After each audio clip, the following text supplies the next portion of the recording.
Question कर रहे हैं। बच्चे लास्ट टाइम मैंने आपको कैश फ्लो के कुछ क्वेश्चन कराए थे। आज बच्चे हम कैश फ्लो के क्वेश्चनों को कंटिन्यू करते हैं। बच्चे मैं आपको कैश फ्लो के वो क्वेश्चनों की प्रैक्टिस कर रहा हूँ जो बोर्ड में मैक्सिमम टाइम पूछे जाते हैं। चलो तो स्टार्ट करें। सभी बच्चों का फोकस बच्चे अपनी बुक्स में होना चाहिए। सब बच्चे बुक्स ओपन कर लो फटाफट जल्दी से। बच्चे हमारी जो बुक्स चल रही है वो टीएस गिरीवाल की 2020 एडिशन की चल रही है। आपके पास पुरानी बुक्स है तो उसमें भी जो क्वेश्चन मैं करा रहा हूँ वो होगा। बस फर्क इतना हो सकता है कि आपका मेरी बुक्स में 20 है तो वो आपको 22 हो सकता है या 18 हो सकता है। इस तरीके से आपका वो क्वेश्चन आपकी बुक्स में या तो आगे प्रिंटेड होगा या पीछे प्रिंटेड होगा। आप उसे देख लीजिए फिर इस क्वेश्चन को अटेम्प्ट करना।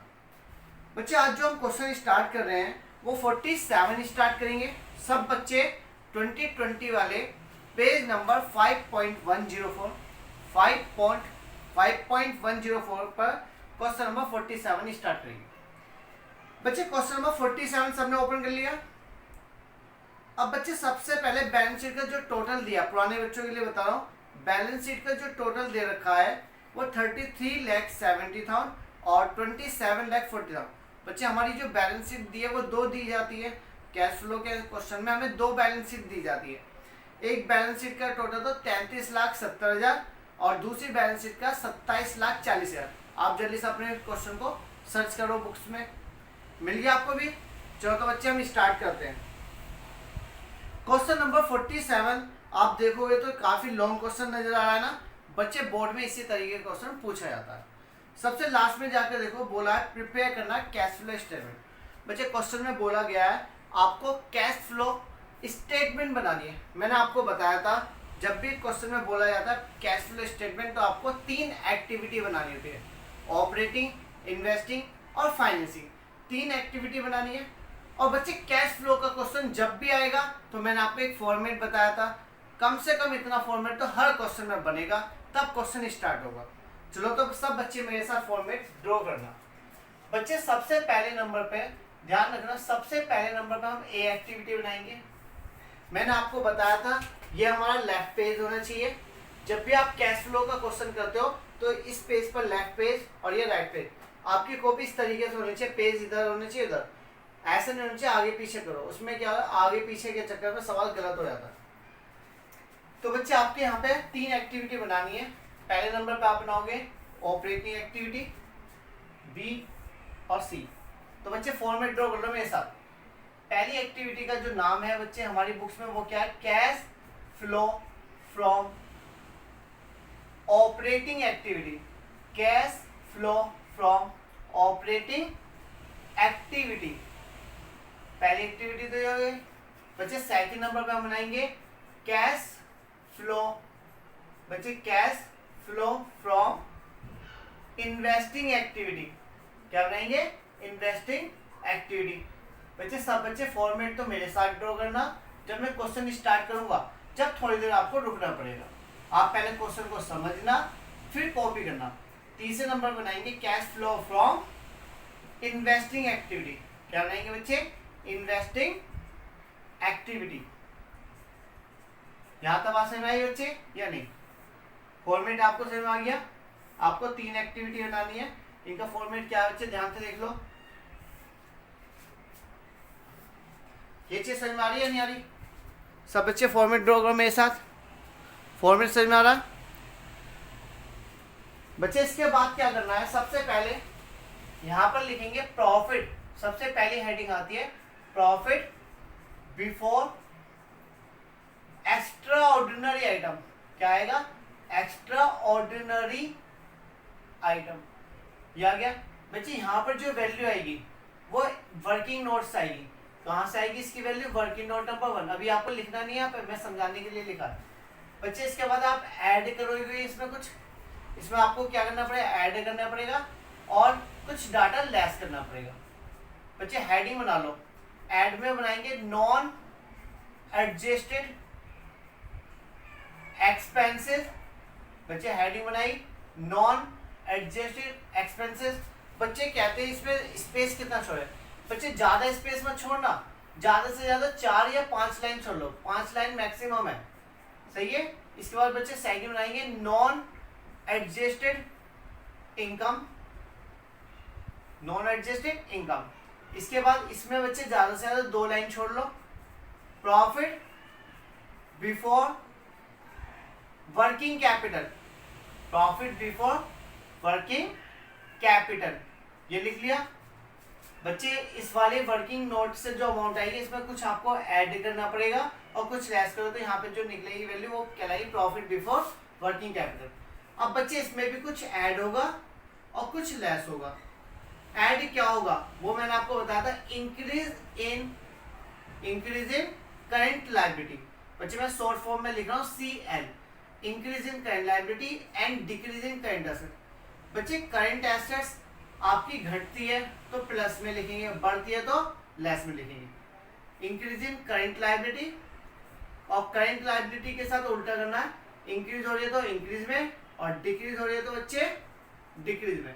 क्या लिखे, decrease in current liability and increase in current assets, increase in current assets और इसमें क्या है डिक्रीज इन करंट एसेट। बच्चे यहाँ तक बताओ कोई डाउट है तो। ये पहला हमारा पूरा कैश फ्लो का फॉर्मेट हो गया। बच्चे हमारा क्या हो गया, कैश फ्लो का फॉर्मेट हो गया। जब भी आप कैश फ्लो का क्वेश्चन करते हो, जब भी आपको कैश फ्लो का क्वेश्चन करना पड़ेगा तो ये फॉर्मेट आपको पहले इतना ड्रॉ करना पड़ेगा तब जाके सवाल स्टार्ट करना। सीरियसली कह रहा हूँ, आपको कोई प्रॉब्लम नहीं आ सकती।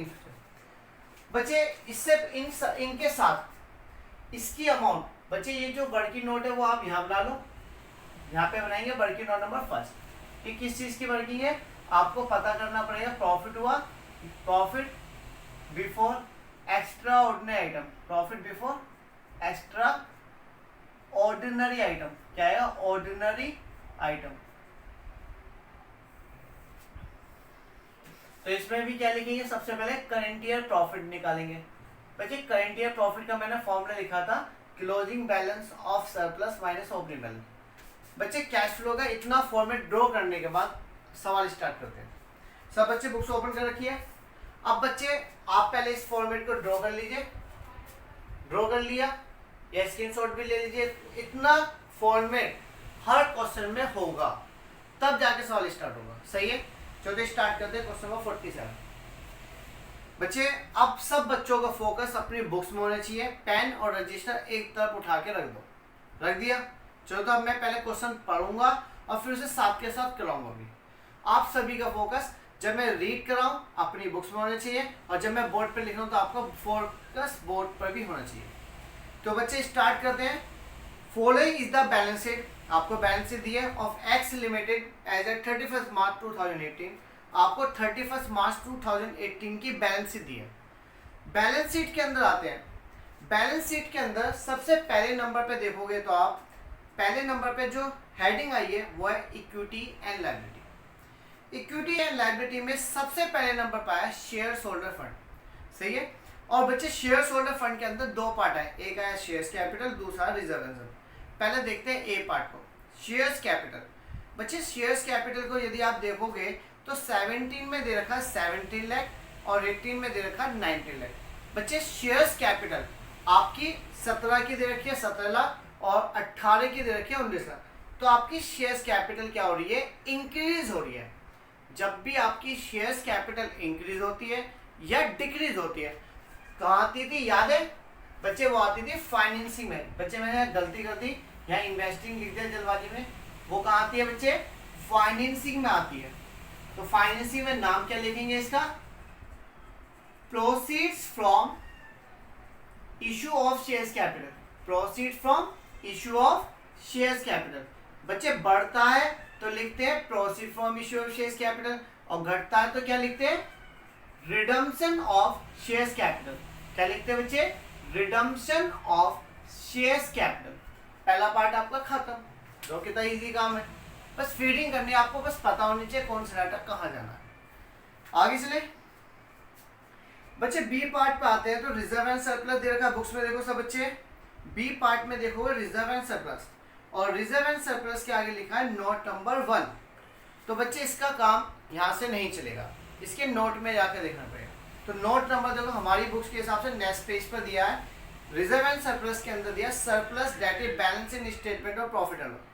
आपको सरप्लस दे रखा है, इस सरप्लस से आपको करंट ईयर का प्रॉफिट या लॉस के बारे में पता चलेगा। आपको सरप्लस दिया ना, आपको 17 का डाटा दिया 3 लाख और 18 में 6 लाख। बच्चे प्रॉफिट एंड लॉस में आपके पास पिछले साल तक तो 3 लाख थे और इस साल के लास्ट तक 6 लाख हो गए, तो आपने कितने कमाए? 3 लाख रुपए कमाए सीधे सीधे। वैसे मैंने आपको यहाँ पे फॉर्मूला बताया था, क्लोजिंग बैलेंस है 6 लाख रुपए और ओपनिंग बैलेंस दे रखा 3 लाख रुपए। बच्चे क्लोजिंग बैलेंस में से ओपनिंग बैलेंस घटा दोगे तो आपको करंट ईयर का प्रॉफिट मिल जाएगा। यहाँ तो बात समझ में या नहीं? तो बच्चे यहाँ पे हमारा ये वाला पार्ट भी कंप्लीट हो गया। बच्चे बहुत सिंपल है कैश फ्लो के क्वेश्चन। अब मेरे साथ 4 से 5 क्वेश्चन कर लीजिए, इतना गारंटी है आपका क्वेश्चन कभी गलत नहीं होगा। बच्चे इसके बाद सेकंड पार्ट पे आते हैं, non current liability. Note number 1 complete हो गया ना, अब फिर से अपनी बैलेंस शीट पा जाओ। बैलेंस शीट में सेकंड नंबर पे देखेंगे तो नॉन करेंट लायबिलिटी, और नॉन करेंट लायबिलिटी के अंदर देखा लॉन्ग टर्म बोरिंग्स। बच्चे लॉन्ग टर्म बोरिंग के आगे लिखा नोट नंबर 2, तो नोट नंबर 2 पे जाएंगे। नोट नंबर 2 पे जाएंगे तो बच्चे हमें इसमें मिल रहे हैं डिवेंचर्स। इसमें हमें क्या मिल रहा है? डिवेंचर्स। डिवेंचर्स के आगे लिखा 12%, 12% डिवेंचर। डिवेंचर देखो 17 में दे रखे 4 लाख के और 18 में 5 लाख के। 4 लाख से 5 लाख हो गए बच्चे, 4 से 5 हो गए ना, तो ये बढ़ गए। कितने से बढ़ गए? 1 लाख से। जब भी डिवेंचर बढ़ते हैं तो वो भी किस में आते हैं? इसमें। मैंने आपको बताया था शेयर्स और डिवेंचर का ट्रीटमेंट सेम है। बच्चे डिवेंचर भी आपके इंक्रीज हो रहे हैं ना, तो इसलिए हम इसे लिखेंगे प्रोसीड्स। फिर से हमने डिवेंचर से भी पैसे इकट्ठा कराया ना, इसलिए proceed from issue of 12% debenture. तो बच्चे डिवेंचर आपके 1 लाख रुपीज से इंक्रीज हो रहे थे, तो मैंने वो भी प्लस में लिख दिया। यदि ये घटते तो नाम क्या था? Redemption of debenture. बढ़ते हैं तो प्रोसीड, घटते हैं तो रिडम्पशन। ये वाला पार्ट हो गया। बच्चे डिवेंचर्स के आगे 12% लिखा है, इसका भी कुछ करना है, लेकिन इसे मैं अभी नहीं करा रहा। क्वेश्चन पूरा मैक्सिमम टाइम कर लेते हैं फिर समझाते हैं, टाइम लगेगा इसमें। आगे चले तो बच्चे ये भी हमारा कंप्लीट हो गया। फिर से आओ थर्ड पॉइंट पर, करंट लायबिलिटी। करंट लायबिलिटी के अंदर 2 पॉइंट दिए हैं। एक तो दे रखा शॉर्ट टर्म बोरिंग, पहले शॉर्ट टर्म बोरिंग पा जाओ। शॉर्ट टर्म बोरिंग आगे लिखा नोट नंबर 3। तो नोट नंबर 3 पे गए तो बच्चे हमें मिला बैंक ओवरड्राफ्ट। मैंने आपको बताया था बैंक ओवरड्राफ्ट का ट्रीटमेंट भी कहाँ पे करें? बैंक ओवरड्राफ्ट होता है लोन, लोन की बात होती है फाइनेंस, तो फाइनेंस में आएगा ये भी। तो बच्चे आपका 17 में जो बैंक ओवरड्राफ्ट दे रखा वो 1,75,000 दे रखा, जो 1,70,000 हो गया। बच्चे आपका बैंक ओवरड्राफ्ट क्या हो रहा है? बढ़ने की जगह घट गया। जब घटता है तो इसे बोलते हैं रीपेमेंट ऑफ बैंक ओवरड्राफ्ट। क्या कर दिया? Repayment of bank overdraft. Bank overdraft आपका घटा है। बच्चे बैंक ओवरड्राफ्ट होता है एक तरीके का लोन, तो जब लोन कम होता है तो उसका रीपेमेंट ही तो होता है, तो मैंने लिखा रीपेमेंट ऑफ बैंक ओवरड्राफ्ट। कितने से कम हुआ है? 5,000 से। ये भी हो गया। आगे चलते हैं बच्चे। इसके बाद करंट लायबिलिटी के अंदर देखो वहीं पर बैलेंस शीट में आके ए पार्ट में तो लिखा था शॉर्ट टर्म बोरिंग, जो हमने डील कर लिया। अब आ जाते हैं शॉर्ट टर्म प्रोविजन। बच्चे शॉर्ट टर्म प्रोविजन के आगे लिखा नोट नंबर 4। तो बच्चे नोट नंबर 4 में जाकर देखोगे तो आपको मिला प्रोविजन फॉर टैक्स। बच्चे प्रोविजन फॉर टैक्स के लिए मैंने आपको एक स्पेशल बात बताई थी, क्या? जब भी क्वेश्चन में प्रोविजन फॉर टैक्स दिया जाएगा तो आप इसका अकाउंट्स बनाना, जरूर बनाना। वर्किंग नोट नंबर 1 ये होगी। सेकंड नंबर पे हम बना रहे हैं प्रोविजन फॉर टैक्स। जब भी बोर्ड के पेपर में प्रोविजन फॉर टैक्स मिलेगा तो आपको इसका अकाउंट्स ड्रॉ करना है। बच्चे ये आपका वर्किंग का पार्ट भी रहेगा। बच्चे प्रोविजन फॉर टैक्स आपको जो दे रखा है लायबिलिटी साइड में दे रखा है, तो इसका ओपनिंग बैलेंस किधर आएगा? क्रेडिट साइड में। और क्लोजिंग बैलेंस जो आता है वो इसका किधर आता है बच्चे? वो आता है इसका डेबिट साइड में। आपको इसकी अमाउंट कितनी दी है?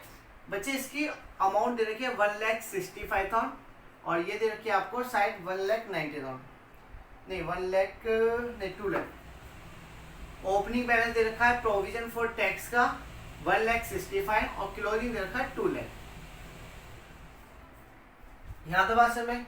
बच्चे मैंने आपको यहाँ बोला था यहाँ पर लिखना टू कैश या बैंक पे लिख सकते हैं टैक्स पेड। बच्चे क्या लिखे? Tax paid. यहाँ पर तो आ रहा है टैक्स पेड, और यहाँ पर क्या आता है? By profit and loss account क्या लिखते थे? Provision for tax. क्या लिखते थे? Provision for tax. याद आया या नहीं आया?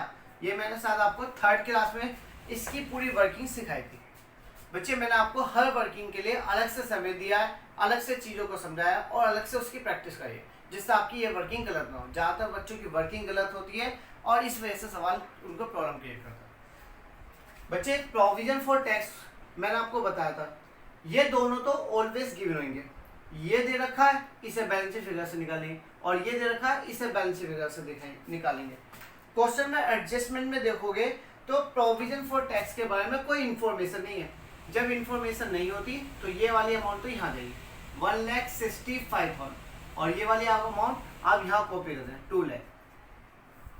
बच्चे जो ये वाली अमाउंट है आप इधर कॉपी कर देना, और ये वाली अमाउंट यहाँ। प्रोविजन फॉर टैक्स मैंने आपको बताया था कहाँ आता था बच्चे, हमारी इसमें आता था। प्रोविजन फॉर टैक्स कहाँ आएगा, प्रोविजन फॉर टैक्स, ये 2 लाख रुपए तो आपके वर्किंग नोट में आएंगे। और बच्चे टैक्स पेड कहाँ आता था याद है, सबसे नीचे आता था क्या, ऑपरेटिंग में। यहाँ लिख दो टैक्स पेड, क्या लिख देंगे, टैक्स पेड। आपने टैक्स कितना पे करा, 1,65,000। बच्चे क्लियर है ये पॉइंट भी। चलो तो बच्चे अब हम आगे चलते हैं, सही है, आगे चले। यहाँ पे हमारी लाइबिलिटी साइड का काम कंप्लीट हो गया। अब आ जाओ एसेट साइड। बच्चे एसेट साइड में सबसे पहले नंबर पर है non current assets. Non current asset में मिला पहले नंबर पे ए पार्ट में फिक्स एसेट। फिक्स एसेट के आगे लिखा वो टेंजिबल एसेट, इंटेंजिबल, दोनों को डील करते हैं। दोनों के आगे नोट नंबर लिखा 5 और 6, तो दोनों के एक एक करके डील करते हैं। बच्चे नोट नंबर 5 में देखोगे टेंजिबल है मशीनरी और एक्यूमुलेटेड डेट। मैंने आपको बताया था जब भी मशीनरी और एक्यूमुलेटेड डेट होगा तो इसका अकाउंट बनाया जाएगा। चलो तो फटाफट अकाउंट बना लो। बच्चे आप इसको लिखना चाहते हैं, इसका स्क्रिप्ट लेना चाहते हो ले लीजिए, फिर मैं इसे रफ करने वाला हूँ क्योंकि मेरे पास स्पेस नहीं है, रफ कर रहा हूँ। बच्चे मैंने आपको बताया था मशीनरी आपको कौन सी वर्किंग दी है। अब आपकी वर्किंग नोट नंबर चल रहा है 3rd। एक तो बच्चे मशीनरी अकाउंट दे रखा है और इसके साथ में दिया होता था एक्यूमुलेटेड डेट। ये मैंने आपको अपनी फर्स्ट क्लास में इसके बारे इसकी पूरी वर्किंग को डिटेल में समझाया, और सेकंड क्लास में मैंने आपको इसके प्रैक्टिसेस कर दी। एक्यूमुलेटेड डेप्रिसिएशन, यदि आपको ये चीज़ें यहाँ पे समझ नहीं आ रही तो आप इसके पहले ये वाली क्लास देखना, फिर इसे देखना। बच्चे मशीनरी और एक्यूमुलेटेड डेट मैंने आपको बताया था जब भी ये दो चीज़ मिलती है, और हमेशा मिलेगी बड़े क्वेश्चन में, तो बच्चे जब भी मिलेगी दोनों के अकाउंट बनाएंगे। बच्चे मशीनरी एक एसेट्स है तो इसका ओपनिंग बैलेंस आप कहाँ पे लिखोगे 2 साइड में, और क्लोजिंग बैलेंस आप इसका कहाँ लिखोगे क्रेडिट साइड में। इसका ओपनिंग बैलेंस किधर आएगा बच्चे, बाय साइड में, बाय बैलेंस बीडी और टू बैलेंस सीडी। तो इनकी अमाउंट कॉपी कर देते हैं। बच्चे मशीनरी की ओपनिंग वैल्यू दे रखी है 20 लाख और क्लोजिंग बैलेंस दे रखी है 26 लाख। ओपनिंग वैल्यू दे रखी है 20 लाख 17 की, और 18 की दे रखी है 26 लाख। सिर्फ आपको फिलहाल कॉपी करना है। इसके बाद बच्चे सेकंड पॉइंट पाओ, इसकी ओपनिंग बैलेंस दे रखा है 1 लाख रुपए और इसका दे रखा है 2 लाख रुपए। आपको ये सही से कॉपी करना है। ओपनिंग का डाटा ओपनिंग में, क्लोजिंग का डाटा क्लोजिंग में कॉपी करना है। बच्चे समझ में आ रही है सब चीज़ें या नहीं, तो बिल्कुल साफ साफ दिख रहा होगा हर चीज़। बच्चे इसके बाद अब आगे सुनना ध्यान से, पॉइंट नंबर 2 आओ। बच्चे इस जो आप पॉइंट कर रहे हो इनसे रिलेटेड एक एडजस्टमेंट दिया, पॉइंट नंबर 2 पाओ। ड्यूरिंग द ईयर, लास्ट में, सबसे लास्ट में जाओ नीचे यार। ड्यूरिंग द ईयर आप पीस ऑफ मशीनरी कॉस्टिंग 80,000। बच्चे 80,000 क्या दे रखी है हमें, कॉस्ट दे रखी है। ड्यूरिंग द ईयर का मतलब था करंट पीरियड की बात चलिए। ड्यूरिंग द ईयर में क्या हुआ, जो मशीन है उसकी कीमत थी 80,000 रुपये ऑन विच एक्यूमुलेटेड डेट। बच्चे इस 80,000 वाली पे कितने का डेट लग गया, 40,000 का। 80 की खरीदी, कॉस्ट दे रखी है 80, 40,000 रुपये का उस पर डेट लग गया, कितने की बची, 80 पे 40 का डेट लग गया तो 40 की बची। अब 40 वाले को हमने बेचा कितने में, वहाँ सोल्ड कर दिया एट अ गेन ऑफ 10,000। बच्चे हमने उसे बेचा 10,000 रुपये प्रॉफिट पे बेचा है। तो हमने कितने का बेचा, 50,000 का बेचा। समझ में आई बात या नहीं, एक बार फिर समझना। 80,000 रुपये हमें कॉस्ट दे रखी है, 80 वाली पे डेप कितना दे रखा है, 50, वो 40,000 का। 80 पे 40 का डेप लग गया तो कितने की बची, 40 की। 40 वाली चीज को जो बची रही थी उसको हमने बेच दिया 10,000 रुपये प्रॉफिट पर। गेन का मतलब प्रॉफिट पर। तो बच्चे कितने की बची, 50,000 की।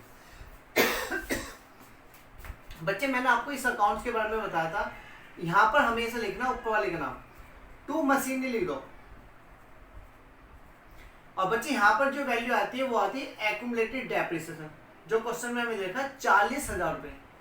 ये वैल्यू यहाँ से यहाँ भी कॉपी होगी। मैंने आपको बताया था या नहीं बताया था, याद है?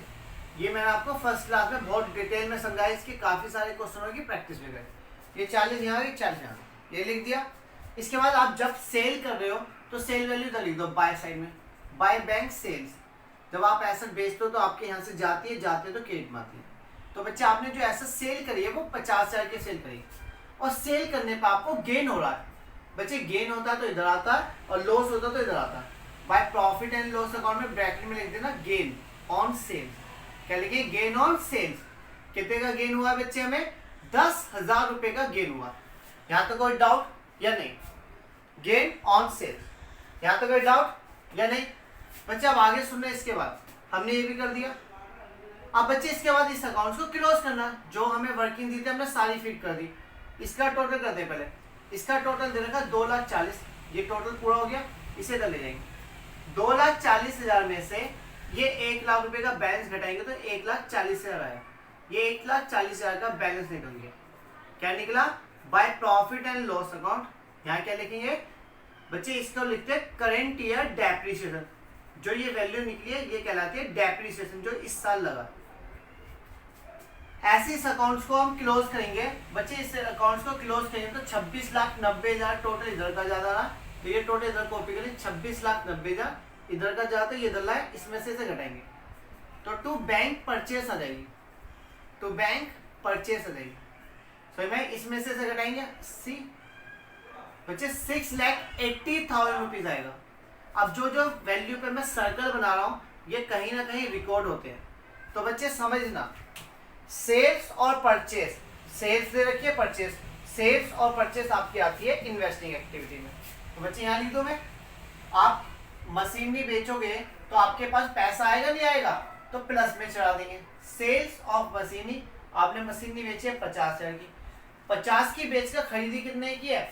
6,80,000 की। ये पैसा आपका इन्वेस्टमेंट तो हो गया। परचेस ऑफ मशीनरी, बच्चे परचेस ऑफ मशीनरी, आपने मशीनरी कितने की परचेस कर ली? 6,80,000 की खरीदी है, ये माइनस कर देंगे। ये दोनों मैंने कॉपी कर दिया। ये 10,000 रुपये का गेन हुआ। बच्चे गेन आता है इनकम में, यदि इनकम, यदि आप किसी एसेट्स को बेचते हो उस पर गेन होता तो वो आता इनकम में, और लॉस होता तो आपका खर्चों में आता। Gain on sales of machinery, आपको गेन जो हुआ है वो मशीनरी को बेचने पर हुआ। कितने का? 10,000 रुपये का। ये भी आपने कॉपी कर दिया। बच्चे ये तीनों कॉपी हो गए ना। अब ये आ जाओ, ये डेप्रिसिएशन क्या? खर्चा। तो बच्चे खर्चों में आ जाएगा। डेप्रिसिएशन आपका किस में आएगा? खर्चों में। डेप्रिसिएशन कितने का डेप लगा बच्चे? 1,40,000 का करेंट ईयर का डेप। ये वैल्यू समझ में आई या नहीं? इनके आगे आप लिख सकते हो वर्किंग नोट नंबर 3 से उतारिए वैल्यू। आप इसके आगे भी लिख सकते हो वर्किंग नोट नंबर 3, और इन दोनों के आगे भी लिख सकते हो वर्किंग नोट नंबर 3। जब ऐसा लिखोगे तो एग्जामिनर अपना आप ही आपकी कॉपी में सर्च करेगा कि कहाँ पर ये वर्किंग नोट नंबर 3 रिकॉर्ड है। बच्चे यहाँ पे समझ में आ गई? ये वाला पॉइंट हमने पूरा डिस्कस कर लिया। अब आ जाते हैं वहीं पर 5 के बाद बच्चे 6 वर्किंग दे रखी है। वहीं पर देखो टेंजिबल हो गया। अब इंटेंजिबल, इंटेंजिबल को नोट्स में देखो तो गुडविल दे रखी है। गुडविल 3 लाख से 2 लाख। बच्चे मैंने आपको बताई थी गुडविल आपकी डिक्रीज होती है तो यहाँ पर आएगी, और यदि गुडविल इंक्रीज है तो वो यहाँ आएगी। यहाँ पर किस नाम से आती है? परचेस ऑफ गुडविल के नाम से। आपकी 3 लाख से 2 लाख हुई है, घटी है बढ़ी है? गुडविल आपकी घट रही है। जब भी गुडविल घटती है तो यहाँ पर आती है। किस नाम से लिखेंगे? Goodwill written off. क्या लिखेंगे बच्चे? Goodwill written off. यहाँ तक से में कितने से घटी है बच्चे? 1,00,000 रुपए से गुडविल की वैल्यू डिक्रीज हो गई। क्वेश्चन समझ में आ रहे हैं बच्चे? नहीं, बहुत अच्छा क्वेश्चन है। मैं बहुत स्लो करा रहा हूँ बच्चे, इसलिए टाइम कंज्यूम कर रहा है।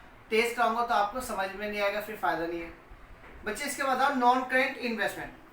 अब आ जाओ non current investment. Non current investment का अकाउंट बनाना पड़ेगा, लेकिन इसके ऊपर पहले देखो कोई एडजस्टमेंट गिवन है? एडजस्टमेंट तो गिवन नहीं है। जब एडजस्टमेंट गिवन नहीं है तो हम इसे डायरेक्ट भी कर सकते हैं। बच्चे 2 लाख से 3 लाख हो गई, इन्वेस्टमेंट 2 से 3 हो गई। बढ़ती है तो परचेज बोलेंगे, घटती है तो सेल। यदि एडजस्टमेंट दी होती इसके ऊपर तो इसका अकाउंट बना देते। सही है? तो हम यहाँ लिखते हैं परचेज ऑफ इन्वेस्टमेंट। आपके परचेस ऑफ इन्वेस्टमेंट कितना देंगे बच्चे, 1 लाख से बढ़ रही थी तो मैंने परचेस डायरेक्ट चला दी, बढ़ती है परचेस, घटती है सेल्स, और यदि एडजस्टमेंट गिवन है तो फिर तो अकाउंट बना लो। सही है, आगे चले बच्चे, ये भी हमारा सारा काम हो गया। अब आ जाओ करंट एसेट्स। करंट एसेट में पहले नंबर पर है करंट इन्वेस्टमेंट। बच्चे करंट इन्वेस्टमेंट का यूज इस वाले कैश फ्लो में नहीं होगा, इसकी एक वर्किंग बनेगी, वो बाद में बताएंगे। आगे सुनो, इन्वेंट्री दे रखा है, इन्वेंट्री आपकी बढ़ रही है। बच्चे करंट एसेट आपकी बढ़ती है तो लेस में लिखो, घटती है तो प्लस में लिखो, ये रूल था ना। तो बच्चे यहाँ पे इन्वेंट्री आपकी घट रही है, घट रही है तो हम इसमें लिखेंगे इन्वेंट्री आपकी क्या हो रही है, घट नहीं इंक्रीज हो रही है। 1,30,000 से 2,60,000, तो 1,30,000 यहाँ से इंक्रीज हो गई। जब भी इंक्रीज होगी तो लेस में चलाएंगे। इंक्रीज इन इन्वेंट्री के नाम से, इंक्रीज इन इन्वेंट्री के नाम से नहीं, सिर्फ इन्वेंट्री के नाम से चला देंगे, क्योंकि इनकी हेडिंग हमने पहले बना ली। तो बच्चे आपके 1,30,000 से ये इंक्रीज हो रहा था। बच्चे यहाँ पर हमारा ये क्वेश्चन पूरा कंप्लीट हो जाता, बस एक पॉइंट रह गया, डिवेंचर वाला। डिवेंचर वाला पॉइंट समझा दो सब बच्चे, बुक्स में देखो जल्दी से आ जाओ, बस एक पॉइंट रह रहा है। ये जो 12% डिवेंचर, जब भी डिवेंचर्स के आगे रेट गिवन होगा क्वेश्चन में, तो बच्चे इस रेट का कुछ करना होगा। तो समझना, डिवेंचर आपके 4 लाख के थे, 5 लाख के हुए। डिवेंचर्स को आप समझना लोन, होता ही लोन है। बच्चे मैंने 4 लाख का कर्जा ले रखा था पिछले साल तक, और इस साल कर्जा कितना हो गया, 5 लाख का हो गया ना। अब एक चीज बताओ, जो कर्जा मैंने इस साल लिया है, बस ये देखना है वो इस साल जो कर्जा लिया गया इस साल के शुरू में लिया था या इस साल के लास्ट में लिया। यदि मैंने इस साल के शुरू में कर्जा ले लिया तो बच्चे मैं ब्याज किस पर दूंगा, पूरे 5 लाख पर दूंगा। और यदि मैंने कर्जा क्या लिया, लास्ट में लिया, तो फिर मैं 4 लाख पर दूंगा। तो बच्चे यहाँ पर पॉइंट नंबर इसके ऊपर फर्स्ट आ रहा है, 1 लाख रुपए 12% इशू करें 1 अप्रैल 17। बच्चे इसको मैं आपको लिख कर समझाता हूँ, आप इसको रफ कर दो बच्चे। ये पॉइंट बहुत इंपॉर्टेंट है डिवेंचर का। वैसे मैं इसकी भी वर्किंग सिखाता हूँ पहले, तभी कराता हूँ, लेकिन इस बार मैंने डायरेक्ट क्वेश्चन में करा दिया। बच्चे समझना, 31 मार्च 2017 और 31 मार्च 2018 आपको इस तरीके से डाटा दे रखा है ना। समझना, यहाँ पर दे रखे 12% के डिवेंचर। बच्चे यहाँ पे डिवेंचर दे रखे, आपके डिवेंचर 4 लाख थे, यहाँ पे कितने हो गए, 5 लाख के। बच्चे एक चीज बताओ, हमारा करंट ईयर तो ये है ना, ये वाला साल स्टार्ट कब हुआ होगा, 1 अप्रैल 17 से स्टार्ट हुआ होगा। ये कहाँ पर खत्म, 31। बच्चे जो पिछले साल के लास्ट तक कर्जा था वो इस साल के शुरू में भी तो रहा होगा। बच्चे मेरे पे शुरू में जो कर्जा था वो 4 लाख का था, और ये 4 लाख का कर्जा कितना हो गया, 5 लाख का हो गया। 1 अप्रैल 17 में कर्जा था 4 लाख का, 31 मार्च 18 में जो कर्जा हो गया 5 लाख का। बस आपको ये पता लगाना है जो आपने कर्जा लिया है डिवेंचर से, वो शुरू में लिया लास्ट में। बच्चे क्वेश्चन के फर्स्ट पॉइंट एडजस्टमेंट में पढ़ना, उसमें साफ साफ लिखा है कि आपने जो इन्वेस्टमेंट इशू करे है वो यहाँ करें, तो आपके पास 1 लाख का कर्जा शुरू में आ गया। तो बच्चे आपके शुरू से ही 5 लाख रुपए का कर्जा रहा, आपने पूरे साल के लिए कर्जा कितना यूज करा, 5 लाख रुपए, तो आपको 5 लाख पर इंटरेस्ट देना पड़ेगा 12%। और जो इंटरेस्ट आप दोगे, एक तो वही आएगा interest on debenture. Interest on debenture, आपके पास कर्जा था 5 लाख का, शुरू से 12% से देंगे तो ये आएगा 60,000 रुपीज। क्या आएगा बच्चे, 60,000 रुपीज। यहाँ तो कोई डाउट, और ये 60,000 रुपये आपको यहाँ पर जाएगा, याद है या नहीं। इंटरेस्ट ऑन डिवेंचर, डिवेंचर्स के रुपए जो इंटरेस्ट हो गया आप 60,000 रुपये दोगे। बच्चे यहाँ पर हमारा ये पूरा क्वेश्चन कंप्लीट हो गया। समझ में आ गई वाली बात या नहीं। बच्चे मैं इसे रफ कर रहा हूँ, अब बस हमें क्वेश्चन का टोटल करना रहेगा। टोटल करें, इसका टोटल करेंगे तो बच्चे 5 लाख रुपए आएगा। ये 5 लाख रुपए पहले यहाँ पहुंचाओ, 5 लाख यहाँ लिख दिए, सही है बच्चे। 3 लाख का तो हमारे पास प्रॉफिट चल रहा था, और प्रोविजन फॉर टैक्स है 2 लाख, तो दोनों को जो है 5 लाख। इस 5 लाख में ये आपको प्लस करने हैं, तो बच्चे इन्हें प्लस करो तो ये इन सब का सम बैठ रहा है 2 लाख रुपए। 5 लाख पहले का, 2 लाख ये 60 कितना, 7 लाख, और 10,000 घटा दो तो बच्चे 6,90,000 रुपये आ गए। 6,90,000 घट, इसमें ऐड करने को कुछ है नहीं, घटाने को है बच्चे। इसमें से घटा लेंगे तो एक पार्ट हो जाएगा। मैं घटा के देख लेता हूँ बच्चे, 6,90,000 रुपये में से क्या घटा रहा है, इन दोनों का टोटल। यह आएगा आपका 2,95,000, तो यहाँ पे 95 का 4, तो ये 3,95,000 आएगा। क्या आएगा, 3,95,000। ये हमारे ए पार्ट का आंसर आ गया। बच्चे हमारे ए पार्ट का आंसर क्या था 3,95,000 रुपीज़ है। क्लियर है पॉइंट या नहीं? समझ में आ रही है सब चीज़ें बच्चे या नहीं? बच्चे हमारा यहाँ पर ये टोटल आ रहा था। बच्चे एक बार ध्यान से देखना, मैं थोड़ा टोटल में गलती कर दी ध्यान से। 5 लाख ये था, 2 7 लाख, एक 8 लाख में से 10,000 गए, तो बच्चे 8 लाख में से 10,000 गए, तो ये 7,90,000 आएगा। और बच्चे इनका टोटल जो आपका बैठ रहा है वो कितना है 7,90,000 में से इन दोनों का टोटल बैठ 2,95,000, तो 7,90,000 में से इससे घटाओ तो 4,95,000 आएगा, 4,95,000। तो ये आपकी ए एक्टिविटी का डाटा है। अब इसका करेंगे बी एक्टिविटी का पॉइंट। बच्चे ध्यान से देखना, ये दोनों नेगेटिव के हैं, ये प्लस के हैं। पहले इन्हें जोड़ लेते हैं। 7,80,000 में से 50 गए तो 7,30,000 का नेगेटिव बैलेंस आ गया, ये भी हो गया। बच्चे इसके बाद यहाँ पर आ जाओ, ये दोनों प्लस के हैं 3 लाख, और ये कितना हो रहा 65। तो बच्चे 3 लाख में से 60 गए, 2,40,000, 5 गए तो 2,40,000, 2,40,000 तो होता 2,35,000 पॉजिटिव आएगा। ये हमारा सी आ गया। बच्चों इसके बाद हमें क्या करना है, यहाँ पर एक काम करना होता है नेट कैश, या इसे हम बोलते थे बच्चे। इसके बाद हमें क्या करना था ए प्लस बी प्लस सी, जो ए एक्टिविटी का अमाउंट आई है, जो बी की आई है, जो सी की है, तीनों को जोड़ना है। तो जिससे लिखा था net change in cash, net change in cash. तो बच्चे आप इन तीनों को कर लोगे, मैंने आपको बताया था इस चीज को, सही है। तो बच्चे यहाँ पे हमारा ये क्वेश्चन कंप्लीट हो जाता है। बच्चे इस क्लास में आपको मैं यही क्वेश्चन कर पाऊंगा, क्योंकि ज़्यादा लॉन्ग क्लास बन जाते बच्चे नहीं देख पाते। आपको मैं नेक्स्ट क्लास में और क्वेश्चनों की प्रैक्टिस कराऊंगा, नेक्स्ट टू नेक्स्ट। बच्चे जो मैं आपको क्वेश्चन यहाँ करा रहा हूँ आप उसको देखो और फिर करने की कोशिश करो। यदि कोई प्रॉब्लम है कमेंट बॉक्स में आप कमेंट करिए, मैं उसका रिव्यू लूँगा, सही है, आपके बारे में बता दूँगा। एक चीज़ और सुनना बच्चे, वीडियो पसंद आ रही है तो लाइक तो करो, लाइक करो, अपनी अटेंडेंस दो, लाइक करके पता तो है कितने बच्चों ने अटेंड करा।